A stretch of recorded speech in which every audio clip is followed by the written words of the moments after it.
Can start when Okay. you're ready.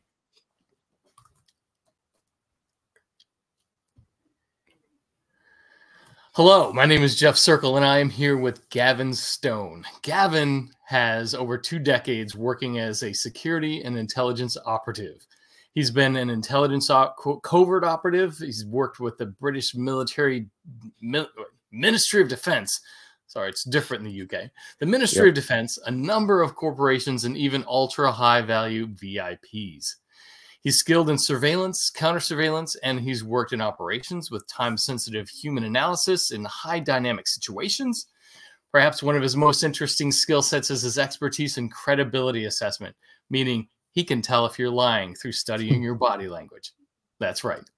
If you're looking for a comparison to James Bond characters, he has the suave of Sean Connery, the cunning of Roger Moore, the good looks of Daniel Craig, and he can pull off a kilt better than George Lazenby.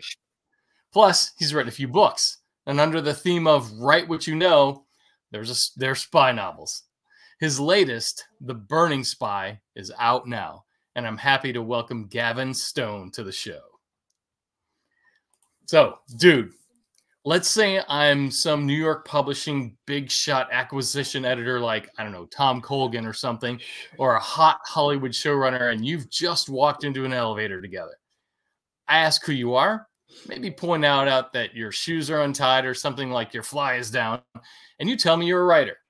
I look at my Rolex, smile, and give you a shot at giving me a pitch for your latest book, The Burning Spy. We have less than a minute before I get off and I go tell Mark Greaney or something. So what do you tell me? Go, give me your shot. Wow. Funnily enough, Mark Greaney wished me luck on this, so thank you, Mark, for that. So yeah, I've got less than a minute. Right here, I'm going to go. Flies undone. Dear me. Pays to advertise. Right. So what I'm going to do, I'm not going to use any tradecraft on this guy at all. It's going to be all about the story, and we're going to tick every single box that you've got. It's got the emotion, it's got the thrills, it's got the tradecraft, it's got everything you need in one big package, and it's easily marketable. I've never said that before in a sentence. Easily marketable. That's difficult, isn't it? Wow. So at the end of the day, you're in the game of making money, and I'm in the game of delivering quality entertainment for writers. So you make my life easy, and I'll make your life easy. How's about that? Okay. All right. I'm intrigued. I'm intrigued. Okay. So we walk out of the elevator. Greeny's there with a 600-page manuscript. Pages are all fanned out, and it's a bundled mess. He seems frazzled, and I tell him to go grab a coffee and go chill in the employee break room for a while. I want to hear more about your Spies for Hire series. What's your arc or vision for the series? Gavin, how do you close me? So again, it's got plenty of scope for longevity. And this is where you've got everything from spin-offs, prequels, sequels, ongoing series, plenty of money-making machine ideas in there, and perfectly adaptable for screenplay. So if you want big movies with an ongoing series as well on for TV, if you want Amazon or Apple to jump on this, this is your baby.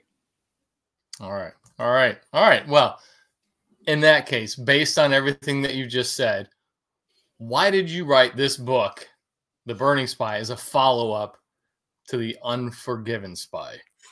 Well, originally it was meant to be a trilogy, and I'd already kind of in my head written all 3 pieces. So part 3, or the first draft of part 3, is actually already written as well. So I'd got the trilogy set. So there are things that happen in the first and second book that might not seem relevant or might seem kind of very subtle that come to light in part 3. And it kind of all comes together.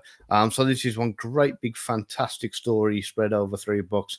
And since writing part 3, I've even got a part 4 concept that I think, oh, I know exactly what I'm going to do to push this even further. So, but why did I start writing it?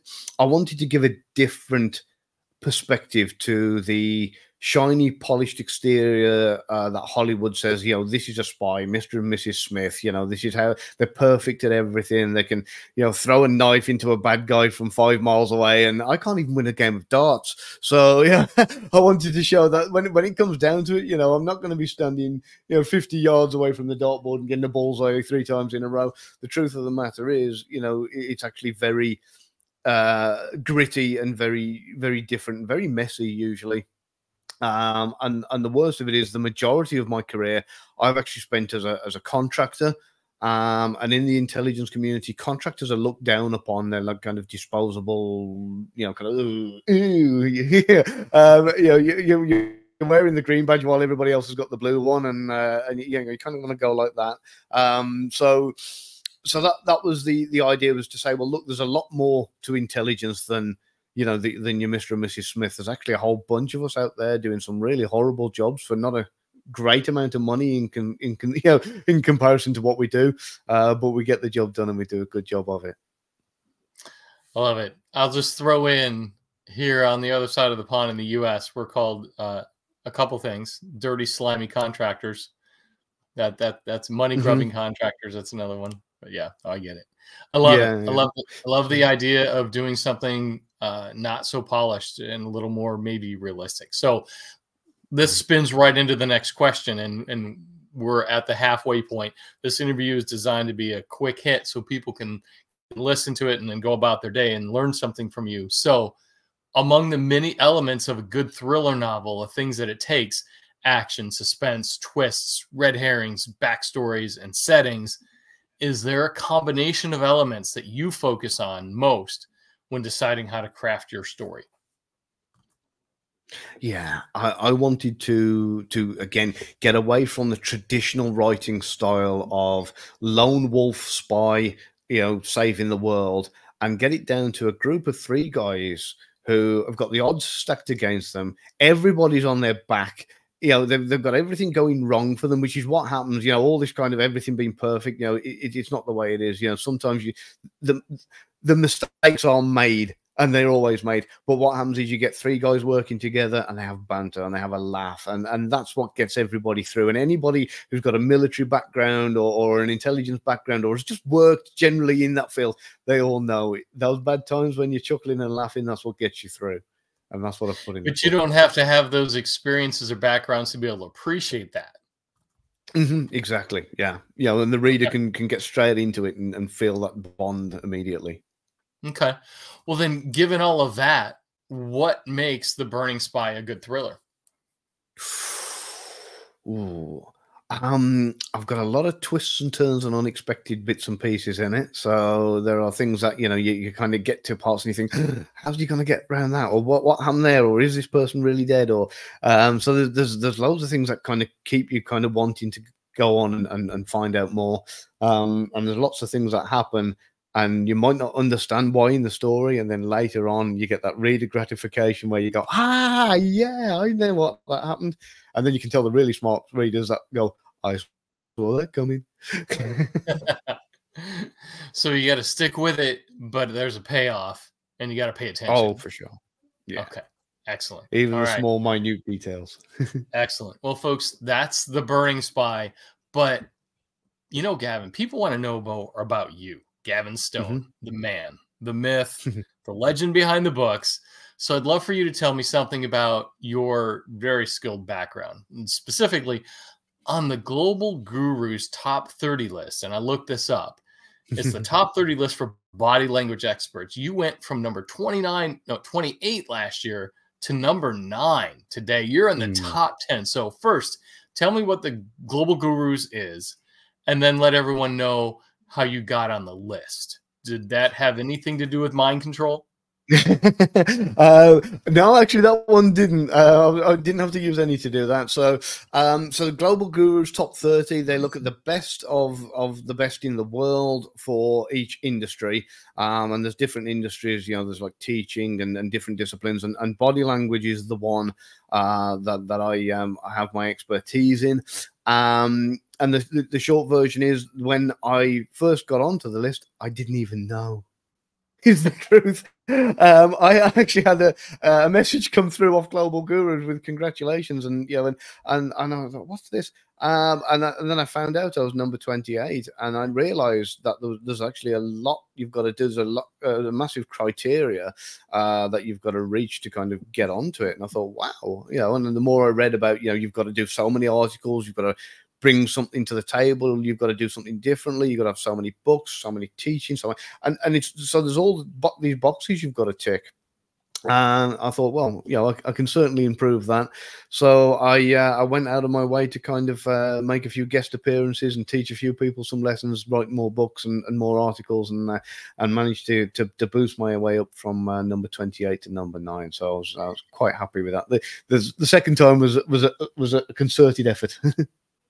Because you have a nonfiction book out about body language, and I know there are some out there. Peter Navarro is really good.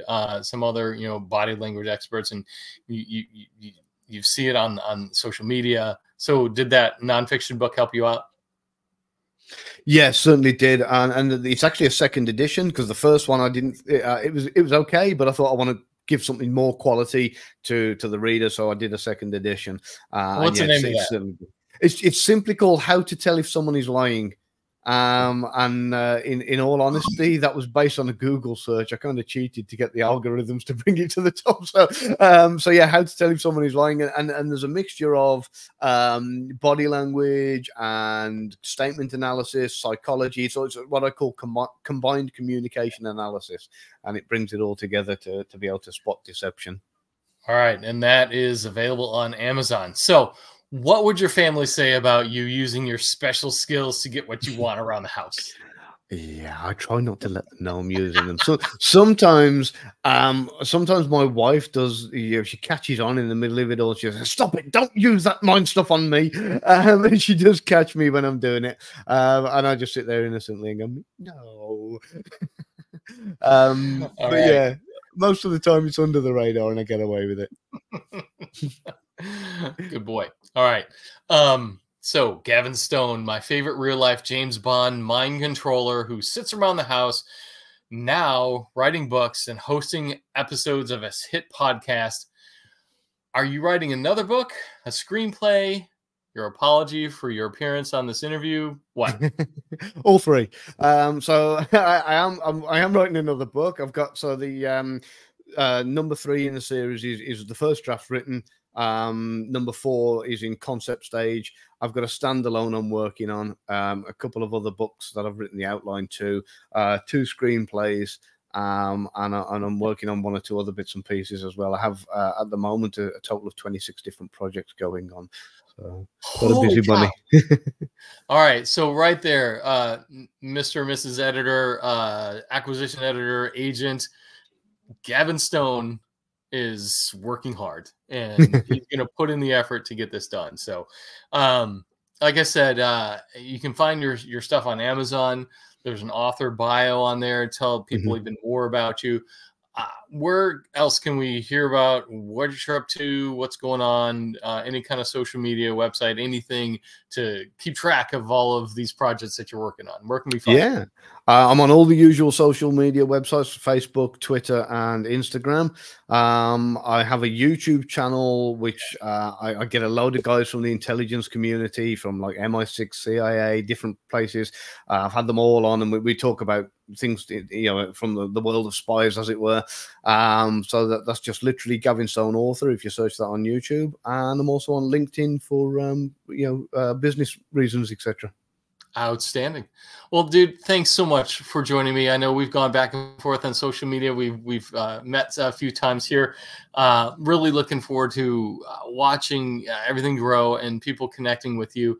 Thanks so much for taking the time, and we will see your next project out real soon. Thanks, Jeff. You're the man. All right, Gavin.